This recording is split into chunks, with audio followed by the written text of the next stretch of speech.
नमस्कार मित्र आणि मैत्रिणींनो. तर मैत्रिणींनो, आज टिफिनला बनवलेलं मी वांग्याचं भरीत. आणि हे वांग्याचं भरीत आहे ना, घरामध्ये सगळ्यांना खूप आवडतं आणि खूप टेस्टीही लागतं. आणि खूप महिने झालं म्हणजे बनवलंच नव्हतं. तर हे वांग्याचं भरीत बनवलेलं, वरण भात, चपाती, त्यानंतर लोणचं, कांदा असा टिफिनला दिलं, लाडूही दिला टिफिनला. आणि हे सगळं टिफिनही भरून घेतला. आणि आम्हाला घरात दुपारी जेवणासाठी हाच मेनू होता. तर 2 वांगी अशी मोठी मोठी आणलेली, त्याला चिरा करून घेतल्या, तेल लावून घेतलं. मग ते गॅसवरती भाजून घेतली 2 वांगी. भाजून झाल्यानंतर थोडे थंड झाल्यानंतर तिचे साल काढून घेतले. त्यानंतर मग एका ग्लासानेच मी ना त्यांना स्मॅश करून घेतलं.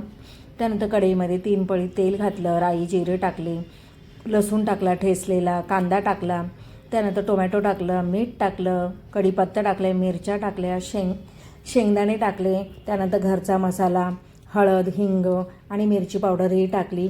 मग हे स्मॅश केलेली वांगी टाकली आणि बारीक गॅसवर त्याला शिजू दिलं आणि खूप टेस्ट